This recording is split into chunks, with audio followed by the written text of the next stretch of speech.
કેમ છો બધા? તો ફરીથી વિદેશી યાત્રીમાં તમારા બધાનું સ્વાગત છે. તો મોર્નિંગ થઈ ગઈ છે, નૂન થવા આવી છે, 11 વાગી ગયા છે. આજે બ્લોગની શરૂઆત બહુ મોડા કરી, કેમ કે મોડા ઉઠ્યા હતા ને ચા નાસ્તો ને એવું બધું ચાલતું હતું. અને જો નાઈ ધોઈને હવે રેડી થયા. બપોરનો ટાઈમ થઈ ગયો છે અત્યારે, અને હજુ સવારનું કામ અડધું થઈ ગયું છે અને અડધું બાકી છે.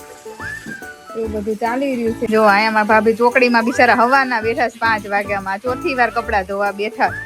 કપડા બહુ એટલા નીકળે છે ને વધારે જણા છે. અમારી પાછું એવું હોય, રોજ નાઇટ ડ્રેસ ને એવું બધું રોજ બધું ધોવાનું હોય, એટલે આ ચોથી વાર બિચારા ચોકડીમાં બેઠા છે. મિત્રો તો જો આપણે હવે કિચનમાં આવી ગયા છે ને, આપણે હવે બનાવવાની છે રસોઈ. રસોઈમાં બનાવવાના છે ખાલી દાળ ભાત, કેમ કે 10 વાગે 10:30 તો બધા નાસ્તો કર્યો, ચા ને ભાખરી ને એવું બધું, એટલે એટલી બધી કઈ ભૂખ નથી, એટલે ખાલી દાળ ભાત બનાવી, સલાડ બનાવી એવું બધું છે. તો ભાત મૂકી દઈએ. હજી કઈ પાછો કપડાનો પાર આવ્યો નથી ને આવું બધું છે. બપોર પછી પાછું બહાર જવું છે, કેમ કે બધા એના ઘર લેવાના હોય, અહીંયા આવ્યા હોય, એટલે જોઈ છે હવે કેટલાક સુધી જાય છે. કાલ તો ફરવા જતા હતા, એટલે કાલના તેમ જોડી કપડા થઈ ગયા છે. બહુ કપડા હતા. શું થયું બોલો? થોડીક વાર જોવાય નથી દેખતો. હાલો અડધી કલાકના વારા બેન નહીના. મિત્રો તો વાગી ગયા છે બપોરના 12:30 ને અમે જો બધા જમવા બેસી ગયા છીએ. જમવામાં છે દાળ ભાત, પુલાવ, પાપડ, સલાડ, છાશ ને અથાણા 3-4 જાતના. આટલું બધું અમે બનાવ્યું છે. બધા છોકરા અમુક ગોળ ભાત ખાય છે, અમુક દાળ ભાત ખાય છે, અમુક ખાલી સલાડ ખાય છે, આવું બધું બધા બેસી ગયા છે. મમરા હોત ભાલે હો અમારે બપોર.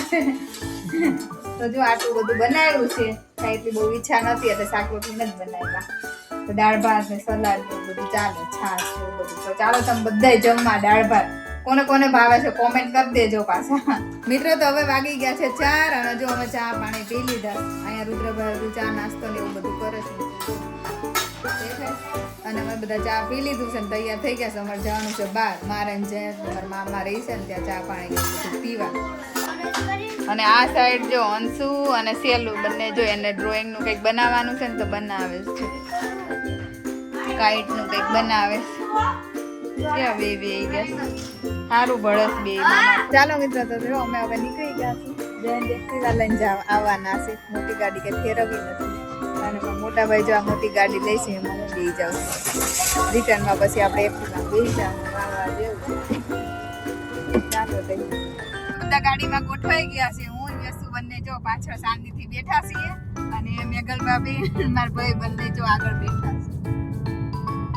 ચાલો તઈ હમણાં પહોંચી જાય. 10-15 કિલોમીટર જેવું થાય છે અહીંથી. 4 વાગી ગયા છે. 4:30 પહોંચી જાવ. ટ્રાફિક નહીં હોય તો વેલા મોડું થશે. ચાલો મિત્રો તઈ તો અમે અમારા મામાના ઘરે પહોંચી ગયા છીએ. જો આપણે ગાડી પાર્ક કરી સામે રહેશે કૃષ્ણ કુંજ વીમા મારા મામાની લોકો. હાલો ઘરે જતા આવીને ચા પાણી પીતા આવીએ, પછી જોઈએ છીએ. મોટા મામાના ઘરે જવાના છે. અહીંયા જ જોઈશું. મોટા મામા નાના મામાના ઘરે જવાનું છે. આવી ગયા છે. મિત્રો તો વાગી ગયા છે સાંજના 7. અમે બે મામાના ઘરેથી ચા પાણી પીને હવે આવી ગયા છીએ ઘરે, અને ઘરે આવીને હવે થોડા ફ્રેશ થઈ ગયા છીએ. અને હવે જો સાંજની રસોઈમાં છે ને આજે સોસાયટીમાં પ્રોગ્રામ છે શાકનો, આખી ડુંગળીનું શાક એવું કંઈક છે. હવે હમણાં જઈએ પછી પ્રોગ્રામ છે.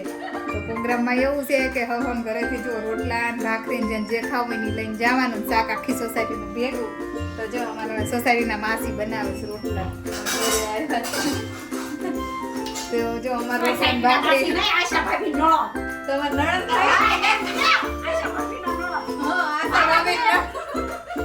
તમારે નણંદ રોટલા કરવા મને ખબર ન હોય. તમે કારો ધાયરા હોય. મારા બેન આશા ભાભીના નો જો ભાનુમાસી મકાણીની દીકરી છે, અને માર મમ્મી છે ને મકાણીની દીકરી છે. ઠીક એમ એટલે ભાઈ થયા એટલે નણંદ કર્યા. હા એટલે કાલ મેઘા ભાભી એમ કહેતા તમાર નણંદ નહીં. ઈ પાછા મન નો કહેતા હોય, ઓલી વાત કહેતા. ઠીક એના પાછા બીજા હા જેને ઠીક એવું છે. બધાને અલગ અલગ છે. તો જો રોટલા આપડા થાય છે. આ બાજુ જો નીચેની સાઈડ મારા ભાભી થાળી વાટકા છાશ તૈયારી. જો રોટલા બનાવ્યા છે. બતાવ્યા રોટલા જો મસ્ત રોટલા બનાવ્યા. ભાખરી છે ઓની છે. નીચે ભાખરી. છોકરાઓને ભાખરી ખાવી હશે નહીં? જો અહીંયા તાવડીમાં રોટલા ચડે છે. રોટલા જો મોટા ને મોટા બને છે.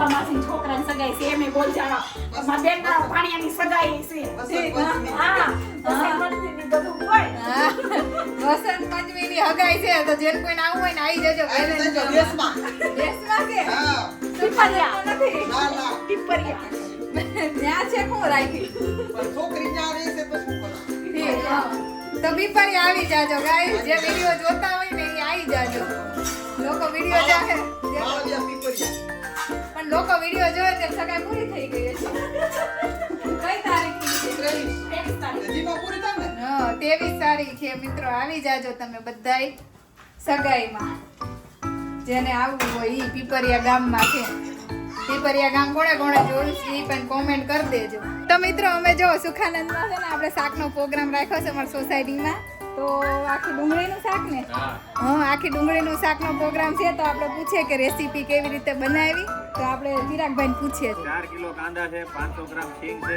કિલો ગાંઠિયા છે બરાબર મોહનથાળ છે અને 1.5 કિલો તેલ છે પછી મગજતરી છે 100 ગ્રામ પછી લીંબુ છે હા 500 ગ્રામ પછી લસણ છે 250 ગ્રામ લસણ છે અને ખારી સિંગ છે એ 500 ગ્રામ છે બરાબર અને ટમેટા છે 2 કિલો ગ્રેવી માટે આ બધી વસ્તુ નાખી ઠીક અને કેટલી ટાઈમ લાગે ચડતા 45 મિનિટ 45 મિનિટ હે ને 40 જણાનો પ્રોગ્રામ છે 40 જણા થઈ રહેશે ને રોટલા પોતાના ઘરે બનાવ્યા બરાબર ચાલો મિત્રો તો જો શાકનો કલર મસ્તીનો આવી ગયો છે ક્યારના બધા જો મહેનત કરે છે અને મસ્ત એવું શાક બનીને જો રેડી થાય છે હજુ તો ચડતું લાગે છે નહીં ધાણા એ તો લાસ્ટમાં નાખવાના ને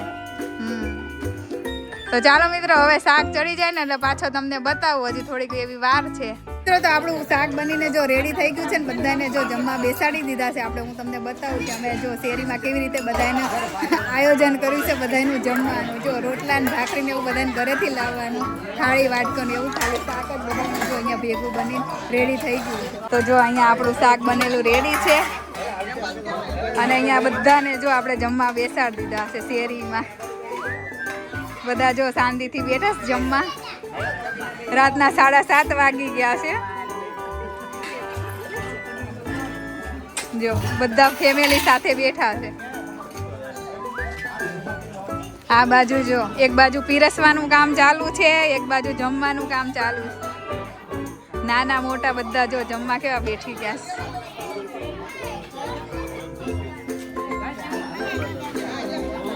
છાસ ને એવું બધું જો ઘરેથી લાવવાનું બધા પોતપોતાની બોગરી લઈને આવ્યા પ્રોગ્રામ બહુ સારો એવો કર્યો છે જમી લો જો દાદા આવ્યા અમુક લોકો તો પાણીની બોટલ ભરીને બેઠા છે જો ઊભું ન થવું પડે નહીં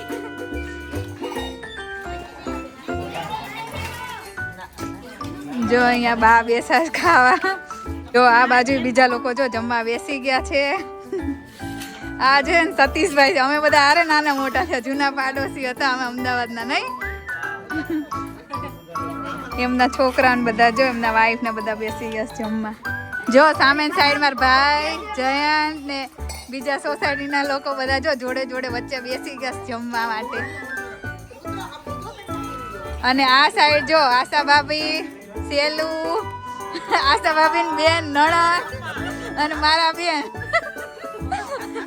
અમારા ઘર હમણાં રોટલા કરતા હતા ને સારા એવા રોટલા કર્યા અને જોયું અને અંશુ આ લોકોને તમે ઓળખો જ છો જો બધા બેસી ગયા જમવા તો જો આ અમારી શેરી છે અને જો શેરીમાં બધા રોડ ઉપર બેઠા છે મસ્ત ચોખ્ખું કરીને કેટલું મસ્ત લાગે છે એક સાથે બધા જમવા બેઠા છે અને હવે જો પીરસતા હતા ને એ લોકો હવે બેઠા છે જમવા શાંતિથી બધાને પીરસીને પછી ખાઈશ તો લાસ્ટમાં ભાઈ રહી ગયા હતા આપણે પીરસતા હતા એ હવે જો જમવા બેઠા શાંતિથી અને બીજા બે ભાઈ જો સામે બેઠા બધાને પીરસીને છેલ્લે જો શાંતિથી બેઠા જમવા બહુ સારું એવું કામ કર્યું ચાલો જમવા ચાલો મિત્રો, તો હું હવે જો જમવા બેસી ગઈ છું. આપણે વ્લોગ ઉતારતા હતા એટલે આપણે બધાથી છેલ્લે હોય રોજ જમવામાં, કેમ કે શૂટિંગ ને એવું બધું ઉતારવાનું હોય એટલે. તો ચાલો, જેને આખરી ડુંગળીનું શાક ભાવતું હોય બધા જમવા. હાલો, જેને મરચા ખાવા હોય. હું મારા ભાઈ પાસે બે ગઈ જગ્યા રાખી હતી મારી સ્પેશિયલ એટલે. ચાલો મિત્રો, જમીન મળીએ પાછું. તો અમે બધા જો જમી લીધું છે. જો આખી શેરી ખાલી થઈ ગઈ. છેલ્લે કોણ રીસ બતાવું તમને? મારા ભાભી ને બેન, બે બેનું રહી છે ખાવામાં. બહુ ખાધું. ઊભા નથી થવું. હે, ઊભું નથી થવું. ઠીક એવું હતું. તે મેં જ કીધું કે બહુ ખાધું તમે તો. હા, આંગળા ચાટી ગયા એટલું. છેલ્લે ઈ રહ્યા આપી. જો આખી શેરી ખાલી થઈ. અને આ બાજુ જો વાસણે ઉટકાઈ ગયા, પણ મારા ભાભીને હજી ખાવાનું પૈતું નહીં. જો અહીંયા બધા વાસણ ઉટકે છે. તો પછી એટલે ધીમે ધીમે ખાતા હશે, શું લાગે હે ને? મિત્રો, તો બહાર બધું સાફ સફાઈ ને એવું બધું કરવાનું છે. મારા ભાભીની લોકો જો હમણાં શેરી ને એવું બધું પોતા મારી દે છે. બધા જમ્યું છે તો, અને આપણે આવી ગયા છીએ ઘરે. આપણે જો રાંધ્યું ને વાસણો થોડાક રહ્યા છે તો આપણે પેલા ઉટકી નાખીએ, પછી હવે મોલિયા નવરા થઈને બીજું શું. તો જો આપણે અંદર ઘરમાં કામ પતાવી દીધું, અને સોસાયટીના લોકોએ જો બધી બાઈઓએ બહાર કામ પતાવી દીધું. જો રોડ કેવો ધોઈને ચકાચક કરી નાખ્યો, દેખાય. હજી સવાર ધોવાઈ તો અલગ હો, પાછા તો રાતે ખાવા બેઠા એમાં ધોઈ નાખ્યો. અને જો બધા નવરા થઈ ગયા છે હવે સોસાયટીમાં. આપણે તો પથારી કરી નાખી છે. વાસણ ઘસી પોતા મારે પથારી કરી નાખી. આ બાજુ ખાલી વાસણ ગોઠવવાના આટલા બાકી છે, અને આ બાજુ જો આપણી પથારી થઈ ગઈ છે બધી. હવે હોવાનું છે. હજુ કઈ બહુ જાજો ટાઈમ નથી થયો. હજી 8:30 જેવું જ થયું. 9 વાગવા આવ્યા. આવું બધું છે. મિત્રો, તો હવે વાગી ગયા છે 9, અને અમે બધી જો જૂની રિઝલ્ટો ને એવું બધું અમે જોતા હતા, કેટલા ટકા આવ્યા ને એવું બધું. તો એવું બધું કામ કરતા હતા. હવે થાકી ગયા છીએ. તો આજના વ્લોગમાં આટલું જ. ફરી મળીશું એક નવા વ્લોગ સાથે. ત્યાં સુધી આવજો. જય શ્રી કૃષ્ણ અને ગુડ નાઇટ.